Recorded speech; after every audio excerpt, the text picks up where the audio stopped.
this is Lamando and I am back with the Unteachables.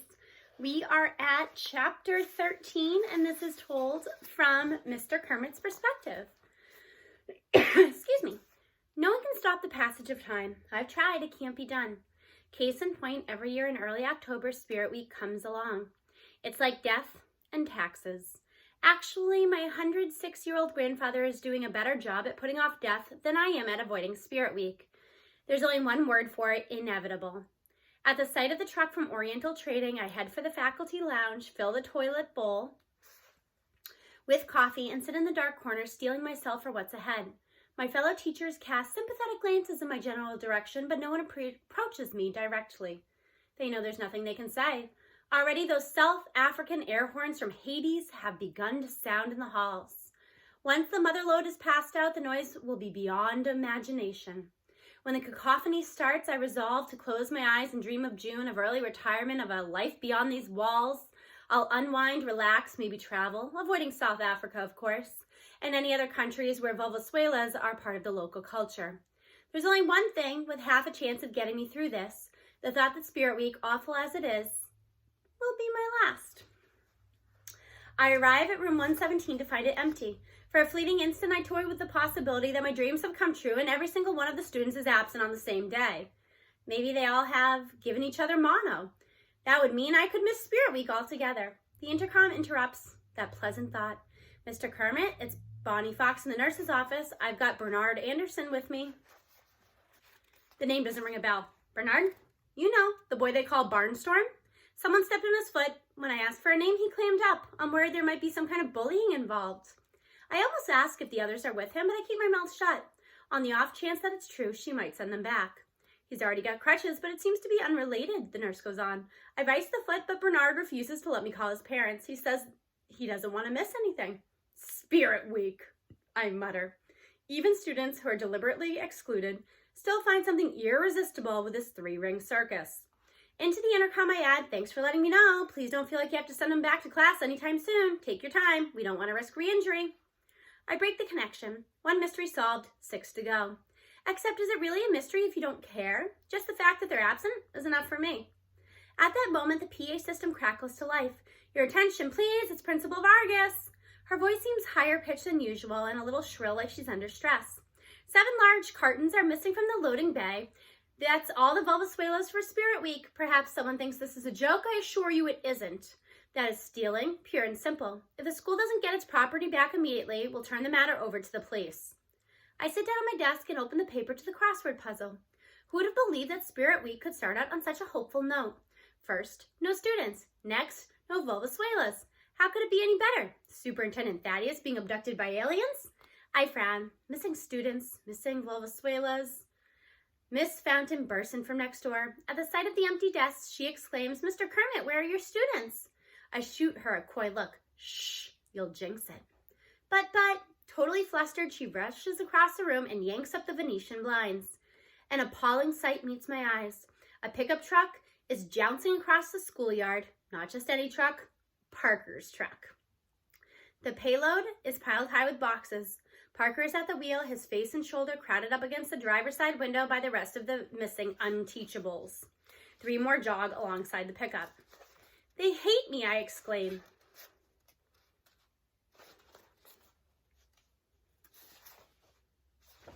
They hate me, I exclaim. Of course they don't hate you, Miss Fountain shoots back. Why would you say such a thing? They know how much I can't stand Vuvuzelas. They're cornering the market so they can torture me forever. Come on. She grabs my arm and literally drags me to the nearest exit. We've got to stop them before this becomes a police matter and the children end up in trouble. Out on the lawn, she runs after them, so I run too. I haven't run in 15 years, and I'm not good at it. 6 steps in, I'm out of breath. Gasping and wheezing, struggling to keep up, I reflect once on how much Emma Fountain is like her mother. In the middle of a crisis, her #1 concern is the children shouldn't get in trouble. Why not? Trouble was invented for juvenile delinquents who do things like this. Fiona was the same way. And her one-time fiance used to be just as naive until a certain 7th grader named Jake Terranova showed me the real world. I glance over my shoulder and reveal that Emma and I aren't the only ones chasing the runaway Unteachables. It looks like half the faculty is racing across the grass, running full tilt. Christina Vargas is in the lead, but wait, who's that inching ahead of her? Oh no, it's Dr. Thaddeus. The superintendent's face is bright red. He's sweating all over his hand-tailored silk suit. Not far behind the leaders is Barnstorm, thumping skillfully on his crutches. The kid really is a great athlete. He's having no problem keeping ahead of Nurse Fox and the custodial staff. Even a couple of lunch ladies have joined in the stampede. Up ahead, the pickup truck stops in a spray of dirt and grass. The Unteachables set about unloading the big boxes, yanking them out of the payload. What's that noise? Emma tosses over her shoulder. I hear it too, a low hissing rumble. The Greenwich River. The students had the boxes ripped open and lined up along the riverbank as if they're planning to. The truth hits me like a cannonball to the stomach, knocking the wind out of me. Or maybe it just feels that way because I have so little wind left. They're not stealing the Volvosuelas, they're going to dump them. I resolved long ago never again to waste any brain activity wondering what makes a bunch of rotten kids do what they do. But this is something that can't be ignored. Hijack a shipment of Volvosuelas only to throw them away? Why? Aldo's voice reaches me from the riverbank. It's Ribbit! What happens next might be the strangest part of an already bizarre episode. The Unteachables, caught red-handed in the middle of a ridiculous crime, all start cheering. What choice do I have but to try to get to the bottom of this? I charge up to the group. Has everybody gone crazy? I demand, panting from the long sprint. What could possibly be the point of? That's all the breath I have left. I double over, clutching my thighs, gasping. We did it, Mr. K, Parker crows. We got the Volvosuelas, all 1,000 of them. 1,008, Mateo corrects. At this point, it's just babble. I saw the shipment in the loading bay. Elaine created a distraction on Barnstorm's foot. We got the idea from the Grinch. I throw my arms around a carton and pick it up, nearly rupturing a disc in the process. Who knew that a box of light plastic horns could be so heavy? It's a titanic struggle to get it up onto my shoulder. We're taking these back to school now, I exclaim, voice strained. Honestly, what are you kids thinking? Kiana regards me earnestly. We know how you feel about Spirit Week, Mr. Kermit. We took the Volvosuelas because you hate them so much. The bulky carton freezes on its unsteady perch on my shoulder. The thought knifes through my oxygen-starved brain. They're doing this for me? Kermit! Roars the enraged Dr. Thaddeus. Control your students! I barely hear him. The flood of emotions bring me back decades to a time before Jake Terranova and the cheating scandal. Back when I was Emma's age, I'd step into the classroom every morning with high hopes of shaping young minds. The mere memory of the teacher I used to be causes my posture to straighten, and that might explain why the giant box of Volvosuelas overbalances. I cry in alarm as the carton tips over, taking me with it. As I fall, 144 go-go Golden Eagles Volvosuelas jump out of the container into the water. I'm only a split second behind them, plunging headfirst into the river in a not-too-graceful reverse swan dive. The cold water delivers a shock to my central nervous system, starting my heart beating triple time. Shivering, I break the surface just in time to see my students scrambling, tumbling, jumping, and belly flopping to my rescue. Even Barnstorm joins the mission, flinging aside his crutches and hurling himself into the drink. In the process, the kids manage to overturn the other boxes and kick most of the remainder of the shipment into the river with them. It's a moment that's definitely not covered in Teachers College. Standing with your entire class in chest-high water while 1,008 bobbing Volvosuelas drift downstream. Elaine has Mateo by the collar to keep him from sailing away with the noisemakers. Of all the miserable things that have happened to me during Spirit Week over the 6 years, this ranks about 6th. Our next chapter is chapter 14, told by Dr. Thaddeus. Hijinked horns scuttle spirit celebration. The Greenwich Telegraph local news by Martin Landsman, staff reporter. Greenwich Middle School's annual Spirit Week was a disappointment this year after a prank on a rye dropped a shipment of the traditional Volvosuelas into the river. Although more than half the noisemakers were eventually recovered, there was little enthusiasm at school for blowing them. I'm not putting my mouth on those things, one student commented. You know, fish go to the bathroom in that water. District officials are not revealing the names of the perpetrators of the prank, saying only that they have been appropriately reprimanded and that their teacher is a veteran educator. But the Telegraph has learned that the teacher in question is Mr. Zachary Kermit, who is still remembered for his involvement in a 1992 cheating scandal that remains a serious black eye for the Greenwich schools. Christina Vargas finishes reading the article and slides it back across my desk. Surely you're not still angry at Zachary Kermit for what happened 27 years ago. Why shouldn't I be, I ask irritably. The whole town remembers the scandal. The fact that it came up in the story proves it. The principal shrugs. You know as well as I do that the real culprit was Jake Terranova. He's the one who got his hands on the stolen exam and went into business selling it to his classmates. He may have been only 12 at the time, but he was the same wheeler dealer that he is today with his car business.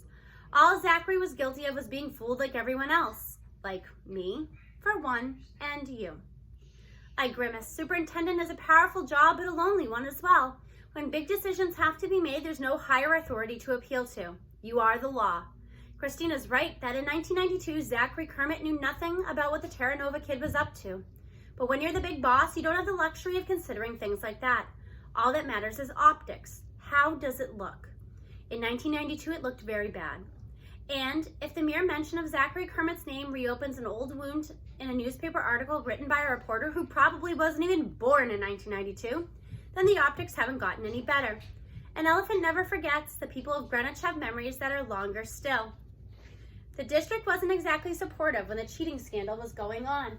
The principal adds, you can't fault Zachary for feeling abandoned. No wonder he got burned out. And what about this latest incident, I probe? Just another page or two. That wasn't Zachary's fault either, she offers. We gave him the Unteachables. What did you expect? I expect to see him control 7 kids. Is that so unreasonable? I knew he wasn't going to turn them into future presidents or even solid citizens, but to keep them from the grand theft of Venezuela, is that too much to ask? I have her there. Not even the most sympathetic principal can condone the kind of stealing, disruption, and destruction of property that transpired on Monday. And look what happened when he tried to stop them, I go on, pressing my advantage. They all ended up in the river. I just got off the phone with our insurance company. They had a few choice words to say about that, let me assure you. She sighs wanly. I like Zachary. We started out teaching together. Just be careful, okay? He was brilliant and dedicated. What happened in 1992 destroyed his confidence. We should have stepped up to make sure he didn't blame himself. Instead, all we cared about was making sure we were covered when the newspapers got a hold of the story. It ruined Zachary's career. Another difference between principals and superintendents, principals can be nice. Here, mine, come sit up. Tessa. Okay. He ruined his own career. He might have been a good teacher once, but he isn't anymore. I agree. We give him the most difficult kids in the district, and he made them worse. He'll be out of our hair soon enough, she offers. We both know he's planning to take early retirement. I wince. In education, you don't reach the level of superintendent without knowing how to do a little homework. The health and longevity in the Kermit family are appalling. Zachary Sr. celebrated his 80th birthday by going skydiving. The grandfather just turned 106. If the youngest Mr. Kermit has the same genes, he'll be collecting a pension from the school district for more than 50 years.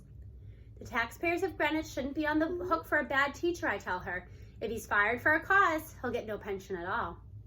She doesn't like that. You have no cause. Not for a few lost noisemakers and something that happened 27 years ago. Not yet, I concede, but I'll find a cause. Zachary Kermit is untrustworthy and incompetent. I know he's your friend, but as his boss, can you really defend him? She doesn't answer. A principal always knows when there's dead wood on the staff that needs to be cleared away. I don't gloat. That would be unbecoming of a superintendent. But privately, I enjoy watching her squirm as she struggles to come up with an answer to that. I wonder, she muses finally, when Zachary fell in the river. No defense of a teacher should include a sentence that ends with fell in the river, I cut her off. The students didn't fall, she persists. They jumped in because they thought they had to rescue Zachary. Remember the kids we're talking about? Some of the most difficult and antisocial we've ever seen. But they're loyal to him. Why? 12 hours later, as I lie in bed trying to sleep, that why is still reverberating inside my skull. So next time we read, it will be chapter 15, which is told from Matteo's point of view. I'll see you then.